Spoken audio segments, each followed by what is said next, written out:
Congresswoman Alexandria Ocasio-Cortez and media personality Jake Paul sparring on social media as the cultural and political battle continues over the Super Bowl halftime show. The show featured Puerto Rican musician Bad Bunny, who's been critical of President Trump and his immigration policies. After Paul called Bad Bunny a fake American citizen, Ocasio-Cortez clapped back. She accused Paul of moving to Puerto Rico to avoid paying taxes, adding that Bad Bunny makes him look small. Here to break down the latest, Julia Manchester, White House correspondent here at The Hill. Hey, Julia. So Paul has been a supporter of the president. He was photographed watching the Olympics with Vice President Vance over the weekend. AOC, obviously, a vocal critic of the Trump administration. What do you make of the way that the Super Bowl halftime show is being politicized? Hey, Drew, I'm not surprised that there is a divide between Republicans or certain portions of the Republican Party and Democrats, particularly, progressives like Alexandria Ocasio-Cortez over this performance. We really saw that brewing ever since Bad Bunny at the Grammys made that political statement when he said "ice out" during his acceptance speech. However, what I think is even more surprising, and speaking of Jake Paul, this applies to the Paul family, I think, is the divide among conservatives over Bad Bunny's performance and the impact of it. Logan Paul, Jake Paul's brother, notably broke with him on Twitter or X over the performance and defended Bad Bunny's job doing it. So I thought that was very notable. And we've seen a number of other conservative figures like Meghan McCain, for example, Emily Austin, Piers Morgan, who from time to time breaks with President Trump, but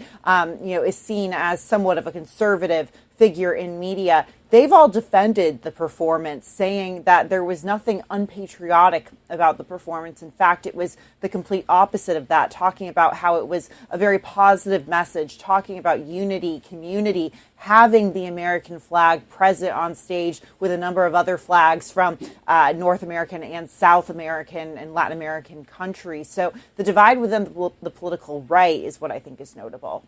Yeah, also note comedian Andrew Scholes, who's kind of hard to pin down politically, also criticizing the criticism of this performance, saying it was objectively a good performance. Considering all of that, what you just mentioned, do you think there's a risk of the MAGA movement losing momentum in kind of the cultural aspect of politics? It seemed like after the 24 elections, they had kind of made being MAGA cool, and now criticizing a show that got pretty good reviews, the counter-programming with Kid Rock and others.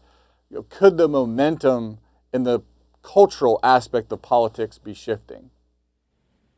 Sure, that's absolutely true. And we already see, just stepping away from the cultural side of this, when you look at Gen Z voters, for example, but also Hispanic voters. These are voting groups that lean towards President Trump or had sizable portions of voters go towards President Trump during the 2024 presidential elections. But recent polling shows that these voting groups are unhappy with the current state of the country, unhappy with the administration's job, as well as, not generally happy about Republicans' jobs. So this could sort of exacerbate that. And, as you see, various political figures and political groups look to target a number of these groups ahead of the midterms, or voters, I should say.